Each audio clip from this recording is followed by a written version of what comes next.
학창시절 왕따를 당하던 서연이 과장.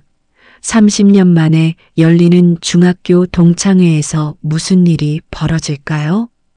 사연 시작 전 구독과 좋아요 눌러주시고 어디서 듣고 계신지 댓글 남겨주세요. 우리 어르신들 항상 건강하시고 행복이 가득하시길 기원하겠습니다. 30년 만에 중학교 동창회. 그녀는 초대장을 책상 위에 내려놓고 창밖을 바라보았다. 병원 15층에서 내려다 보이는 도시는 반짝였지만 그녀의 눈동자는 어둠 속을 헤매고 있었다. 과장님, 3시 수술 준비 완료되었습니다. 인터넷 목소리에 연희는 화들짝 돌아섰다. 그녀는 재빨리 표정을 정리하고 가운을 여몄다. 수술실로 향하는 복도, 그녀의 걸음은 언제나처럼 단호했다. 하얀 가운을 입은 순간 서연이는 누구도 흔들 수 없는 사람이 되었다. 메스. 그녀의 손은 떨리지 않았다. 환자의 심장 근처를 절개하는 순간에도, 출혈을 막는 순간에도 역시 서 과장님입니다.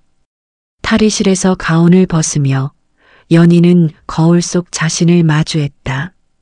피곤에 지친 얼굴이었지만 눈빛만은 살아있었다.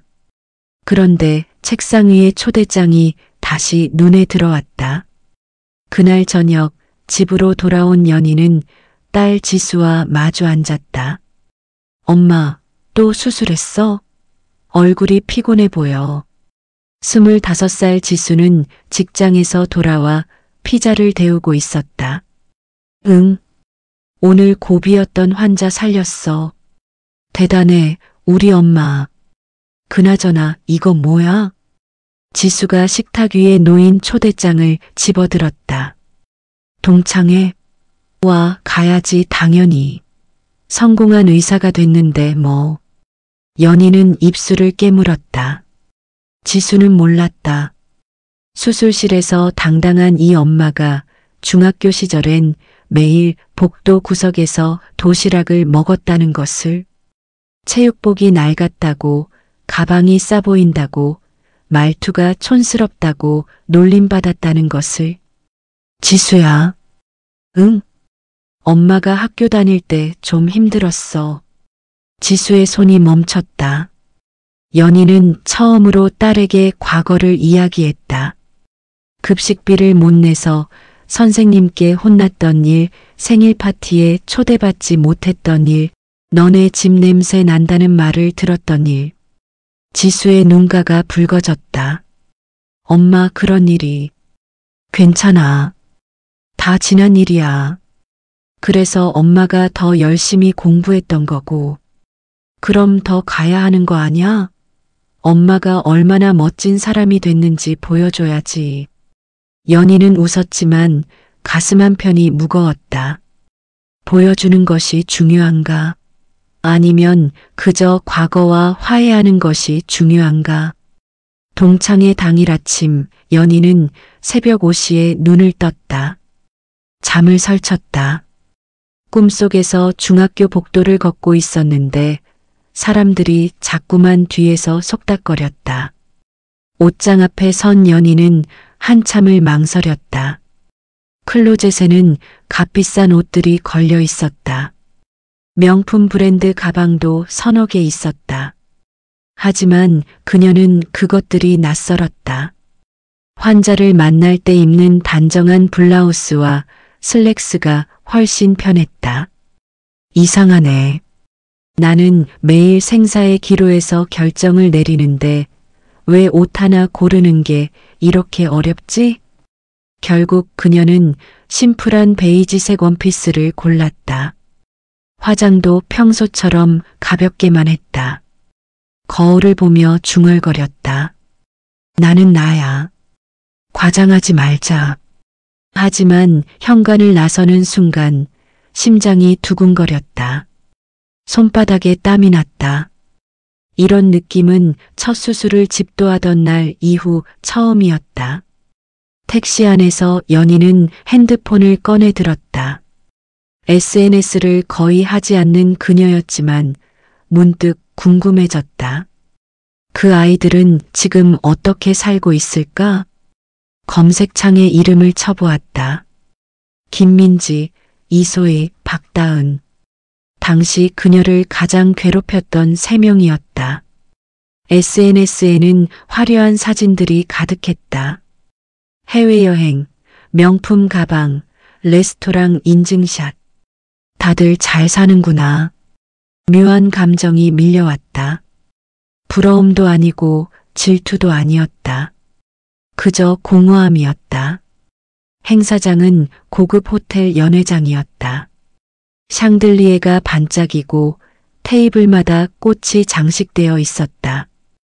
연희가 입구에 들어서자 몇몇 사람들이 고개를 돌렸다.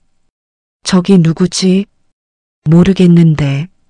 조용히 있던 애 아냐? 연희는 들은 척하지 않고 명찰을 받아 가슴에 달았다. 서연이. 그 이름을 보고도 대부분은 기억하지 못하는 듯했다. 연희야? 뒤에서 익숙한 목소리가 들렸다.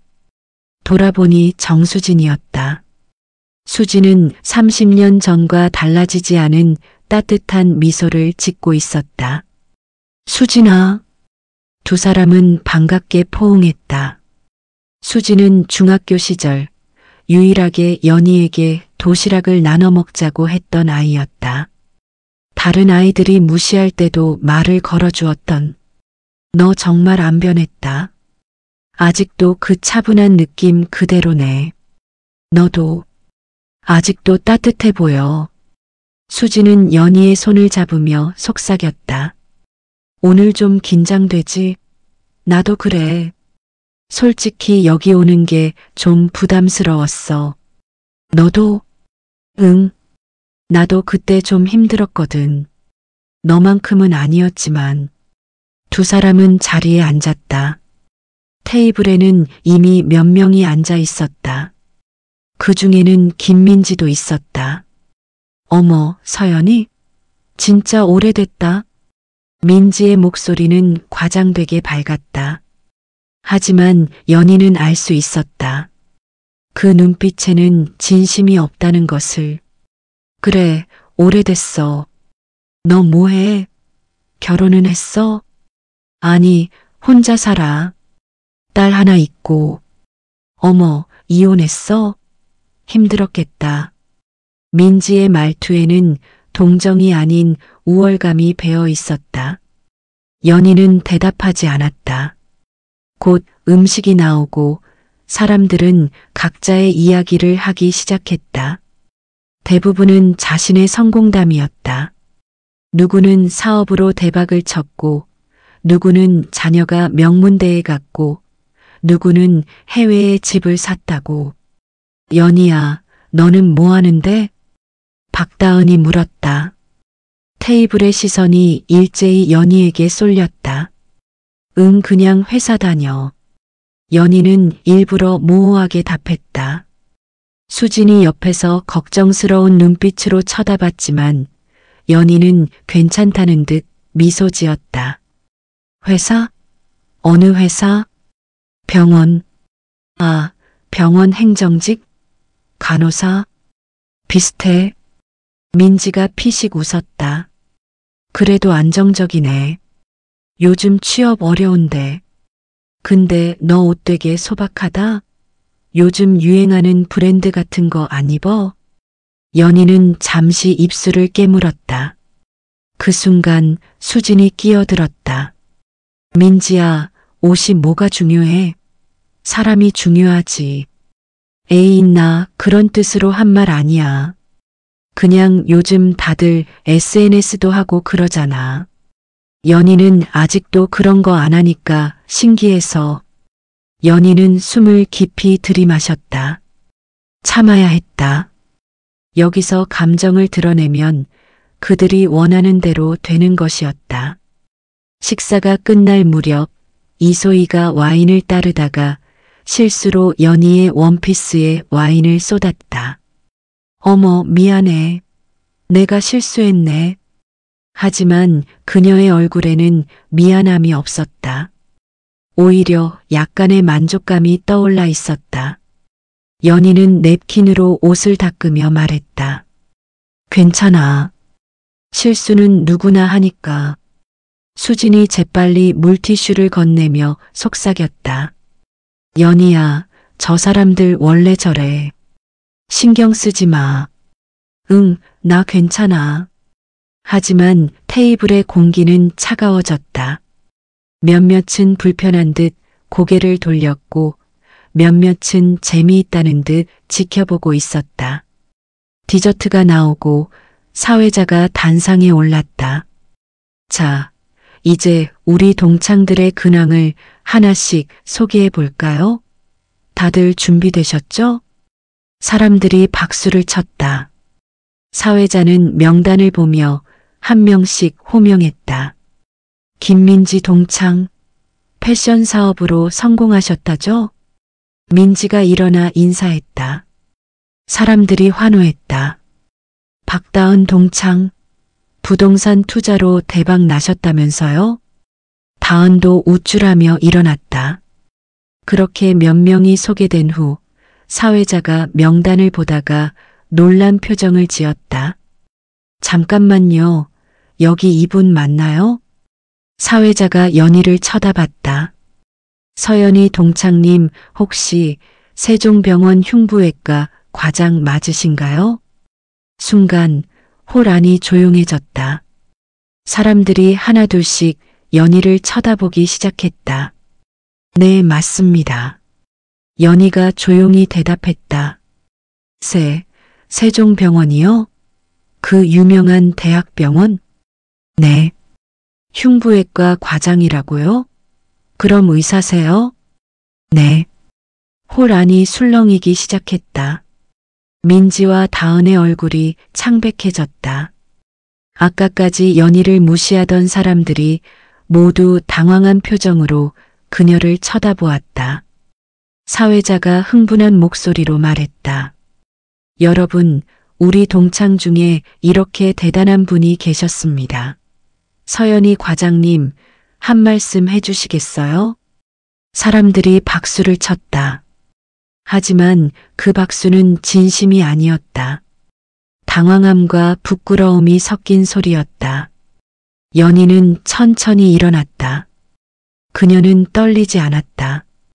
수술실에서 수백 번 생사의 순간을 견뎌온 사람이었다. 저는 별로 할 말이 없습니다. 홀이 다시 조용해졌다. 다만 한 가지는 말씀드리고 싶네요. 사람을 판단할 때 겉모습이나 현재의 모습만으로 판단하지 말아주세요. 누구나 보이지 않는 곳에서 치열하게 살아가고 있으니까요.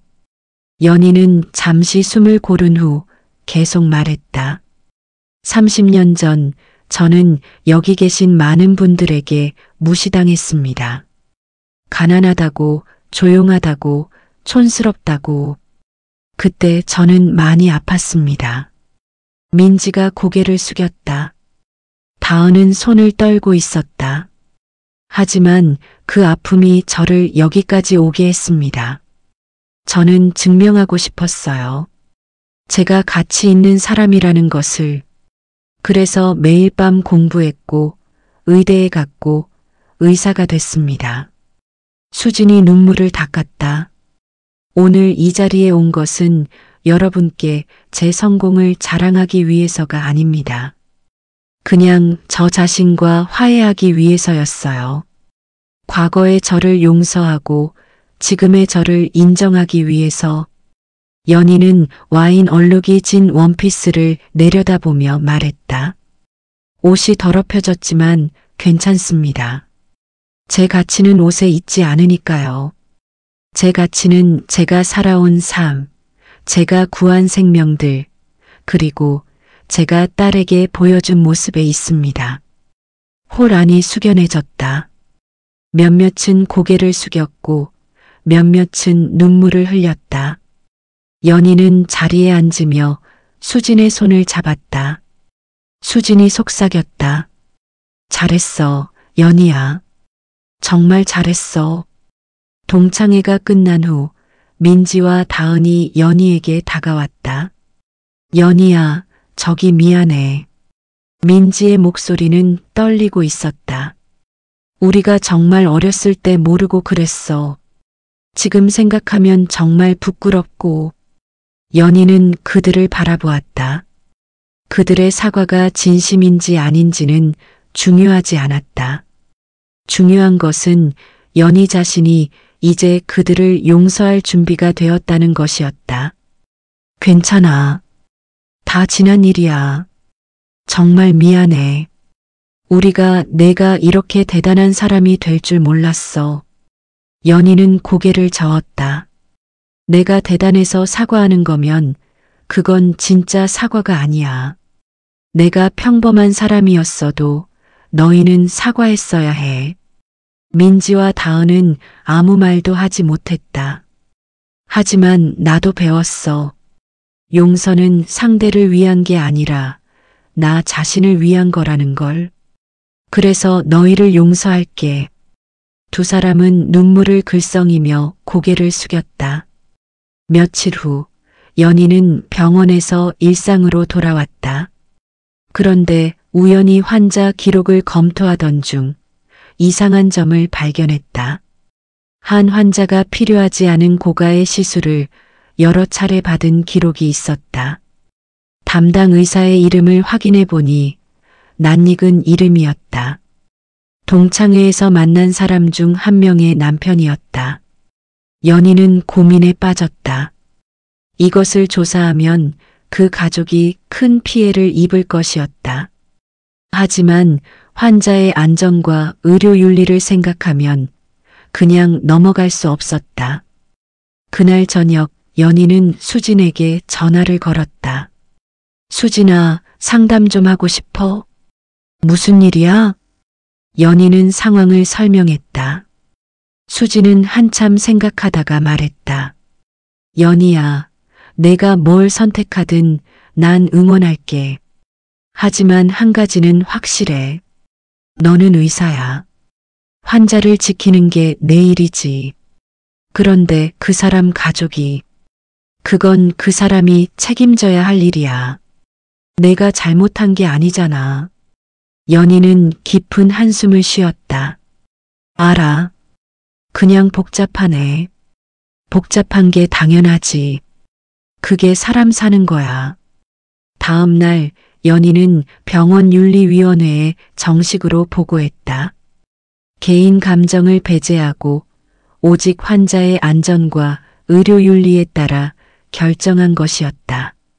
조사 결과 해당 의사는 보험 사기와 불필요한 시술로 징계를 받았다. 그 소식을 들은 동창이 연희에게 전화를 걸어 따졌지만 연희는 단호했다. 미안하지만 이건 개인 감정의 문제가 아니야. 환자의 생명이 걸린 문제야. 그래도 우리 동창인데 좀 봐줄 수도 있었잖아. 동창이라서 더 정확히 해야 하는 거야. 나는 의사야. 내 친구가 아니라. 전화는 끊겼다. 연희는 핸드폰을 내려놓고 창밖을 바라보았다. 마음이 편하지는 않았지만 후회는 없었다. 몇 주 후 연희는 의과대학에서 특강을 하게 되었다. 주제는 의사로서의 윤리와 인간성이었다. 강의실에는 100여 명의 의대생들이 앉아 있었다. 연희는 단상에 올라 학생들을 바라보았다. 그 중에는 30년 전의 자신처럼 불안해 보이는 학생도 있었고 자신감 넘치는 학생도 있었다. 오늘 제가 여러분께 하고 싶은 이야기는 성공에 관한 것이 아닙니다. 학생들이 고개를 들었다. 저는 흉부외과 과장이고 수많은 수술을 성공시켰습니다. 하지만 제 인생에서 가장 어려웠던 순간은 수술실이 아니었습니다. 연희는 잠시 숨을 고른 후 자신의 과거를 이야기하기 시작했다. 가난했던 어린 시절, 학교에서의 따돌림, 그리고 그것을 극복하기 위해 치열하게 살았던 날들. 저는 오랫동안 과거의 상처를 숨기고 살았습니다. 성공하면 그 상처가 아물 거라고 생각했어요. 하지만 아니었습니다. 학생들이 조용히 귀 기울였다. 상처는 숨긴다고 사라지지 않습니다. 마주해야 합니다. 그리고 그 상처를 통해 배워야 합니다. 타인의 고통을 이해하는 법을, 진정한 치유가 무엇인지를. 한 학생이 손을 들었다. 교수님, 그럼 복수는 생각 안 하셨어요? 연희는 미소 지었다. 생각했죠. 많이. 하지만 복수는 상처를 더 깊게 만들 뿐입니다. 진정한 승리는 그들을 이기는 게 아니라 나 자신을 찾는 거예요. 또 다른 학생이 물었다. 그럼 용서는 꼭 해야 하나요? 용서는 상대를 위한 게 아니에요. 나를 위한 겁니다. 용서하지 않으면 우리는 평생 그 사람들에게 묶여 있게 돼요. 용서는 그 사슬을 끊는 거예요. 강의가 끝난 후 한 학생이 다가왔다. 눈가가 붉어 있었다. 교수님, 저도 사실 학교에서 따돌림을 당했어요. 그래서 더 열심히 공부했고 의대에 왔어요. 근데 아직도 그때 생각하면 화가 나요. 연희는 학생의 어깨에 손을 올렸다. 화내도 괜찮아요.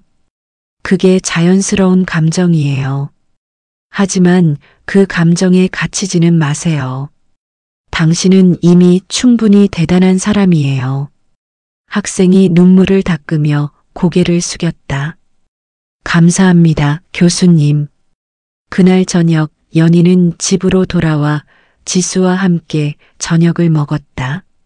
엄마, 오늘 강의 어땠어? 응, 좋았어. 나도 많이 배웠어. 엄마가? 학생들한테? 응. 내 이야기를 하면서 나 자신을 더 잘 이해하게 됐어. 지수가 엄마의 손을 잡았다. 엄마, 나 진짜 자랑스러워. 왜? 성공해서가 아니야. 솔직해서. 엄마가 약한 모습도 보여줘서.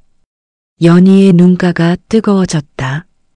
고마워, 지수야. 그날 밤 연희는 오랜만에 편안한 잠을 잤다. 꿈속에서 그녀는 중학교 복도를 걷고 있었다. 하지만 이번엔 혼자가 아니었다. 수진이 옆에 있었고 지수도 함께 걸었다. 그리고 복도 끝에는 어린 시절의 자신이 서 있었다. 낡은 가방을 메고 주눅든 표정으로. 연희는 그 아이에게 다가가 안아주었다. 괜찮아. 너는 잘 해냈어. 정말 잘 해냈어. 어린 연희가 처음으로 미소 지었다. 꿈에서 깨어난 연희는 창밖을 바라보았다. 새벽이 밝아오고 있었다. 새로운 하루가 시작되고 있었다. 그녀는 더 이상 과거에 갇혀있지 않았다. 과거는 그녀의 일부였지만 전부는 아니었다. 그리고 그것으로 충분했다. 연희는 가운을 입고 병원으로 향했다. 오늘도 그녀를 기다리는 환자들이 있었다. 오늘도 그녀가 구해야 할 생명들이 있었다. 그리고 그것이 바로 서연이가 선택한 삶이었다.